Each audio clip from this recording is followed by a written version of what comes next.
work of Solomon and the life of the prophet Elijah in 30 minutes. Yeah, woohoo is right. Like, where to begin, where to end, what to say.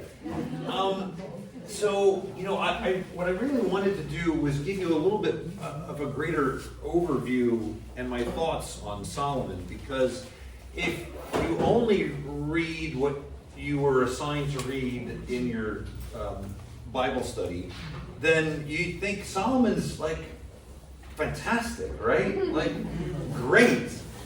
And he ain't. If I can use that bad English, right? He's a mess, right? And one of the things that that sort of kills me about Solomon is that he knows what he's supposed to do. And then he's given this great gift. And he begins to use it. And instead of using it for his people, he uses it for himself. Right? I want to read you a few verses from 1 Kings. This is chapter 3, verses 5 through 6. In Gibeon, the Lord appeared to Solomon in a dream at night. God said, "Whatever you ask, I shall give you." Solomon answered, "You've shown great kindness to your servant David, my father, because he walked before you with fidelity, justice, and an upright heart. And you have continued this great kindness towards him today, giving him a son to sit upon his throne." Beautiful, right? Mm-hmm. What does Solomon recognize in his conversation with the Lord? God's favor to his father. Mm-hmm. But specifically, why did God show favor to David? Because he walked with what? Fidelity, justice, and an upright heart. Right? Right? So Solomon knows what it means to be faithful to God. Right? And because of this, God gives him this great gift of wisdom. Thank you. We're all awake here. Wisdom, right? He gets this great gift of wisdom. We hear this story of the two prostitutes, where the two come before him and they both say, "This is my child." And Solomon, using that great wisdom, says, "Well, we'll split the child in half, and you each get half, and you go home happy." And only the mom who bore this boy says, no, don't spare him, right? And he has the insight to know that that's really his mom, right? Great story. What does Solomon do with the rest of his wisdom, the rest of his life? He builds the temple and the palace. He does, right? So far, so good. God does not have his own house, and I'm living here in this great palace. Let's build him something that is worthy of him. Great, wonderful. Yeah. What else? Empire and all his women. Then he buys an empire, his women, right? 300 wives and way more concubines. I don't even know how that works. I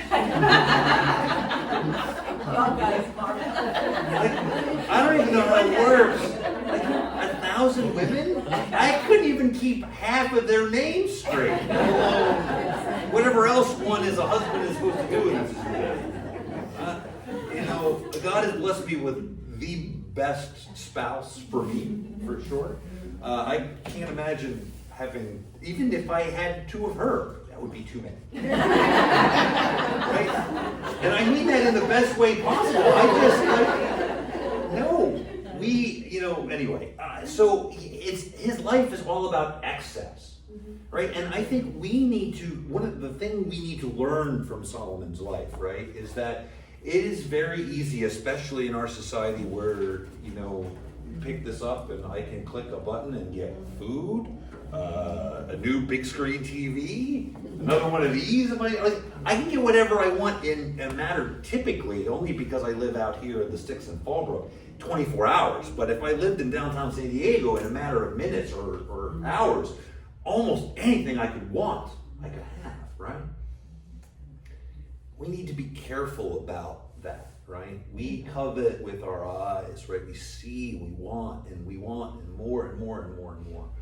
Part of the spiritual life, and one of the lessons we need to learn from Solomon is restraint, right? Restraint. And Solomon, we think finally learns that at the end of his life, right? Because what books do we ascribe to Solomon? Song of Songs, yeah. Proverbs. What's that? Ecclesiastes, yeah, Ecclesiastes. And I love Ecclesiastes, right? Preached on that, I think it's over the summer, right? Vanity of vanities, all is vanity, right? Everything's here today and gone tomorrow. The guy who literally had everything you could want. The most money ever, the big army, the great palace, women, right? Respect, wisdom, the whole 9 yards. And at the end of his life, he goes, it's not worth anything, right? Hopefully, Solomon comes around to understand that the things that are important are fidelity and justice and an upright heart with regard to God. And when you have those things, everything else flows from that. That's why David, imperfect as he was, right, is sort of held up as the model king, because even though he sins and occasionally walks away from what he knows he's supposed to do with God, he always comes back, right? Solomon is sort of the first priest king because of the fact that he builds the temple and now he leads worship, right? So he's like that first king out in the desert that Abraham came across. Do you guys remember that king? Melchizedek, very good, right? So he is like in the line of Melchizedek. We're still waiting for that perfect priest king, right? Thankfully, we know who he is.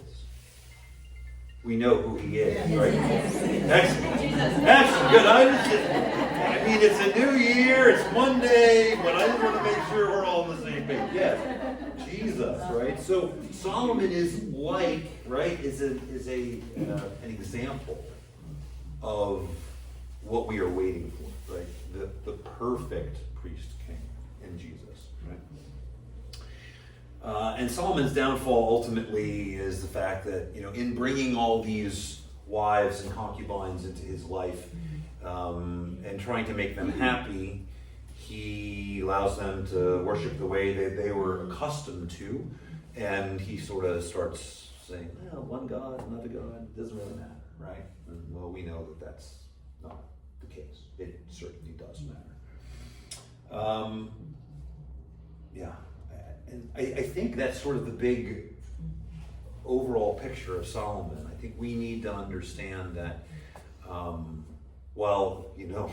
we are all given gifts, but if we don't place those gifts into the service of the Lord, we're not living out the life that he is calling us to live, right? And so that's where Solomon, when he starts using those gifts, those great gifts that he was given for his own enrichment, for his own betterment, and forsaking the needs of his people, that's where he falls off the rails.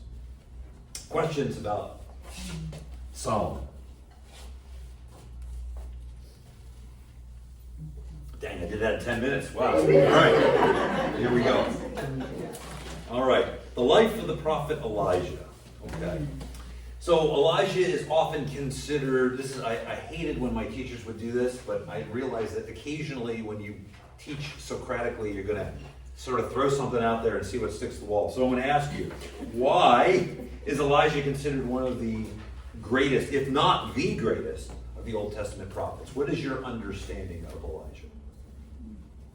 Such strong faith. Yes, zeal for the Lord, right? Excellent. Any other thoughts? How about all the miracles he worked? Right? Yeah. I mean, Raising somebody from the dead, right? Yes. I like to think God's given me a few gifts. Well, I mean, technically, I guess I have raised a few people from the dead, but that was with a defibrillator and a lot of help from my teammates in the hospital, right? So I couldn't just walk over them and say, hey, come back alive again. So lots of miracles, right? What were some of the other miracles ascribed to Elijah?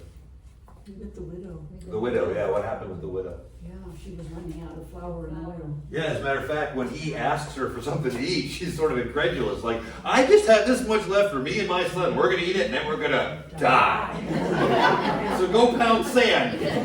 Dude, come into my house, give me something to eat. I'm not here for hospitality. There is nothing to eat. Right?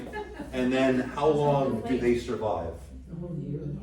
Yeah, 3 years. Yeah, it's 3 years, right? It's 3 years of The drought famine. is over. Yeah, 3 years of famine, right? There's something about Elijah that I think is pretty awesome, not in his life, but in his afterlife. Yeah. You have to go to the transfiguration. Absolutely, right? I mean, we have the law and the prophets, right? And who is ultimately the law and the prophets? Well, Moses is the law, and Elijah is the prophets. But who is the law and the prophets? Jesus, right? That's why they come. That's the understanding. The apostles were like, wait a second. God, Jesus, not only does he not look like himself, but there's Moses, there's Elijah, the law and the prophets. Oh my, like little light bulbs going off in heads. Jesus is the law fulfilled. He is the prophets fulfilled. All the prophecies, right, is Jesus, right? Easy for us to see now looking back, but at the time, there could be no greater sign of who Jesus is than the transfiguration. Fantastic. So yes, Elijah. Part of that also, he was assumed into heaven, right? And not a lot of people we know were assumed into heaven. We know one, we got a lot of pictures of her around here, right? Assumed into heaven, right? Yeah. So, like, you got to be on, God's, A1+++ list to get assumed into heaven. I'm just happy if I get let in, right? But assume you're gonna be doing something right. And it's interesting to me too, because who succeeds Elijah? Elisha or Elisha, right? It's so just so you know, it's probably appropriately pronounced Elisha, but to try to make the difference when we proclaim the word, we go Elisha, right? So that there's a difference between Elijah and Elisha, right? But Elisha is probably that's probably how it should be pronounced. Anyway, what do we know about him? He wanted a double portion. He was a lot of double portion. He did not only twice, but oftentimes like exponentially what Elijah did, right? And yet, he's not considered the greatest of prophets, nor was he assumed in heaven. I always find that interesting, right? And maybe that's because through Elijah, right? Elijah anoints Elisha, right? To become his successor. And I think, again, God is now showing his power and his favor, right? Not that he didn't care for Elisha, but Elijah is like, you need double portion? I'm going to ask God for it. God gives it, and he goes off and does many, many amazing things. Anything else? All the false prophets against him. Yes. Yeah. Tell me about that story. You can. No. I want to know what you guys know. God divinely gave him the words and wisdom to make sure that they had all the false prophets try all they could to take the sacrifice and burn it Right. without fire.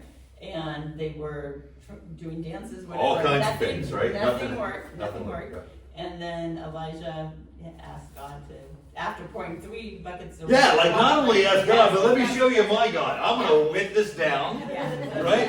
And I don't need to do much other than say, God, it's your turn. I'm going to go sit down. Boom, right? The fire from heaven comes down and consumes the whole thing, right? Yeah, that's the power of God. Like, what's the name of this? The Bible study? What are we learning about? Miraculous. The miraculous power of God, right? That's the miraculous power of God. I want to make sure I got it right. The miraculous power of God.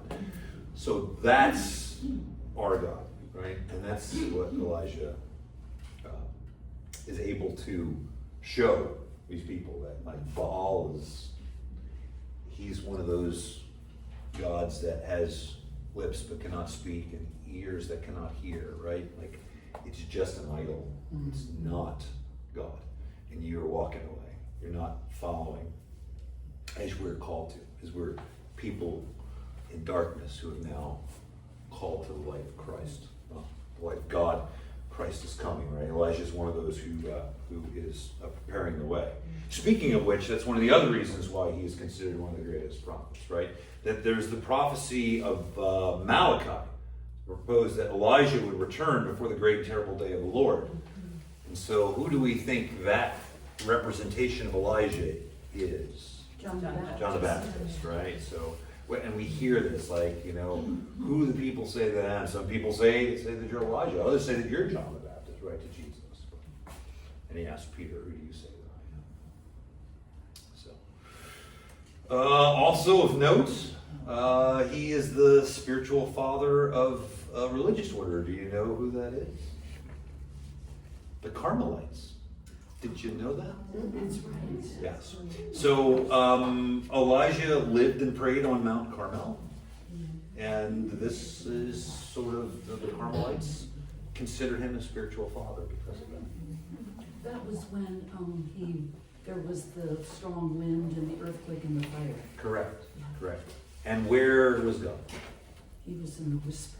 In the whisper. A reminder to us, again, I've preached on this many times, but I will harp on it once more, probably more in the future. If you're not spending some quiet time, you're going to miss what God is saying to you. I would not be your deacon today had I not been told by a much wiser man than I that you're not praying right if you're not spending some quiet time with the Lord. And it's in that quiet time that's when God speaks to us, right? And we need to be able to sort of listen to that. And we also, we need to be able to figure out in that quiet time, is it us speaking, or is it God speaking? Is it the world speaking? That's why you guys are here, right? Hopefully. Fine-tuning your ears of your heart to be able to hear what God is speaking to you in those quiet moments, right? It's difficult to discern, right? Discernment is, it's like building muscle. You need to work on it continually in order to sort of refine that, be able to hear when the good Lord is speaking to you.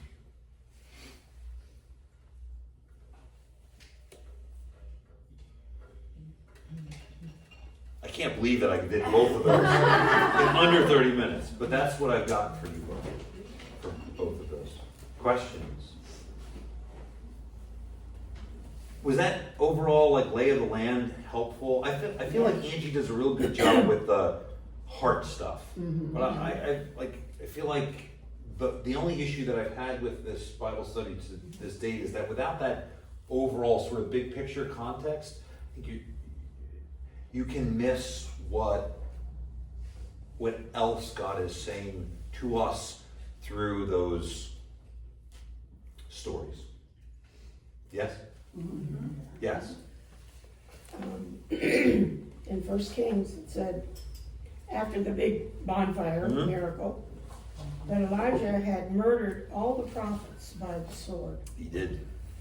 Yep. Was that Yeah. necessary? Yeah, was it necessary? I don't know. Ask Elijah. So here's the thing. I think we've talked about this a little bit. Well, as we look at salvation history, right, there's this tendency to sort of look. There's a dividing line between the Old Testament and the New Testament. And we say there's the God of the Old Testament, right? That's the God of the Old Testament. I'm going to take out the sword, I'm going to smite some people in my way, right? The Israelites, they cross over the Red Sea, right? They wander around the desert for 40 years, and then what do? They basically come town to town to town in the Promised Land, and what do? Kill everybody. They kill everybody. They wipe out. And how can your God of love be the God of this, right? How can the God of love be the God who tells Elijah to all those prophets, right? One of the hardest things for us to understand. And the best way that I can explain it is that God is, over a period of time, trying to help the people with much different cultural norms than we have understand who he is. Okay? And just like, and I've used this example, I think, here before, but just like when my little grandson, who is now starting to pull up, right, and toddle around with some help, when he starts walking and he reaches for that hot stove, I may have to do this with his hand. Because a little slap on the hand will get his attention and keep him from any permanent harm than if he puts his hand into that burner, right, and gets a second or third degree burn on his hand, right? God, the people of Israel, right, are like a little toddler. And God is trying to help them understand who he is. And it's taking thousands of years for them to understand who they are. And they need to be in a position where they can ultimately be in a place which will allow for the Savior to come into the world in a way that he can and not be wiped out, right, himself, right? And how many times that almost happened to Jesus, and that's in the place where God has deemed he needed to be at that time. You know, a lot of people ask, why did Jesus come then? Why didn't he come at some other time? One of the great thoughts about that is because he came at a time when Rome was actually in power. And Rome had built a series of roads which basically could get you anywhere in the known world in that area, right? So at that time, having the Savior come into the world in that particular time would allow for the evangelization that would come after his resurrection in a way that prior to that would not have been possible. That's speculation, of course. Nobody knows exactly the mind of God and why he chose that moment in time, but that's one of the thoughts about that. So we have to understand that our understanding, like we would never say to our Protestant brothers across the street, well, we're right, you're wrong, we're going to just get rid of all of you, right? Right? But was there a time in the church when we maybe did some things similar to that? During the Crusades, we were a little like, it's our way or the highway, right? One of us has got to win, right? Was that right? Was it wrong? I'm not going to judge, right? But that's part of, like, we have the benefit of hindsight in all these years, right? And society has changed, right? Why?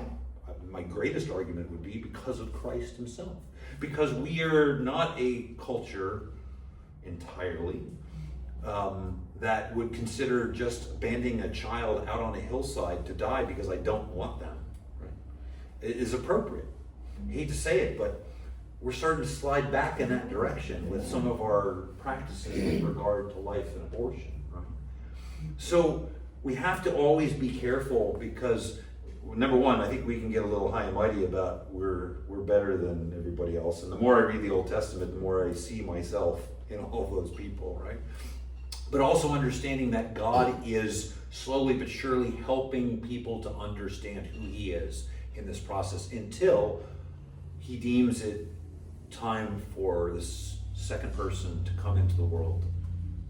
Not in some sort of glorious, thundering, shaking the cedars of Kadesh way, but as a little baby, to truly become one of us, to live as one of us, to be baptized alongside us, and ultimately to go to his passion, death, and then be resurrected, so that the seeds that he planted will blossom into fruit that is sitting before me today. Does that help? Yes. Yeah. I think it's hard for all of us to sort of see, like, how does God condone this, right? But at that time, it was kill or be killed for so many things, right? Like, there was no, like, hey, can we just exist with you, right? Look at what's happening in the Holy Land today. It's still going on, right? It's still going on. It's not, we can't seem to just exist next to each other, right? So whoever's got more power is going to wipe the other one out. Jesus was trying to get us to understand that that's not how he's calling us to live, right? But we've still had a problem living the way that he calls us 2,000 years later, right? And even more so for people who had not had the benefit of, again, several more thousand years of prophets, of growing closer to God, of understanding who he is, right? And we still struggle with that. All of us do. We're blessed that we live where we live and don't have to deal with so much of what the rest of the world deals with political upheaval, strife, and lack of food and resources, and just peace and stability. We're blessed that we're where we are and when we are. We need to remember that so that we are, again, going out into the world and trying to be Christ for others in the ways that we can. Both obviously locally, but in other ways, praying for people that are displaced in other lands, that are in war-torn regions. And if we have the ability to financially assist them, then we do that as well. Yes. So you said that in the Roman times, they built the roads in order to evangelize. And they spoke a language, right? Yes. They spoke a language, right? So the everybody pretty much spoke Greek back then, right? Greek was sort of the universal language, the language of trade. It was the language of education, right? Most of the people who were in Arimathea, right, would have spoken Aramaic, right, because that's their local language, but they also would have spoken Greek, right? And then some Latin, as that was sort of coming into... It's okay. So bring that. Right? So not only roads, right, as a way of communicating the gospel, but also a singular language which most people understood. So bring it forward to now. Yep. We have the internet. Yep. And there's no roads to build anymore. It's out there. Either you know Jesus or you don't. Yeah, I would say that there are bridges to build, not roads, right? The internet's there, but our job is to sort of bridge. And I think you see that the church has gotten reasonably savvy, I think, in the last 10 years, especially with... EWTN. Well, I would say sources of evangelization through the internet. EWTN was certainly there before the internet started, right? And then you look at Ascension and Word on Fire, and there are any number of other good, solid Catholic evangelizing forces on the internet, right? But we can also be evangelizing forces on the internet with our friends and family and social media in ways that are small and large, right? And figuring out how to do that prudently is, something that we're each called to do in our own little spheres of influence, right? I was very intrigued with God's movement in sending Elijah into a pagan land to a Gentile woman. I just thought, wow. But that was his purpose. And the fact that the widow herself had such faith and such trust that when he asked for a little cake, she went and did it. Even though she didn't know him or what the heck was going to happen. I think in some ways when you really have nothing, you sort of are like, well, whether I eat this cake or we share it, it doesn't much matter. And if this crazy guy says it's going to be enough, well, what the heck, right? Let's give it a whirl, right? Maybe. I don't really know what her thought process is. I think you have a beautiful thought about where her heart is, right? And, I talked a little bit today, the gospel reading is Mark's call of John and James and Andrew and Peter, right, from their fishing boats.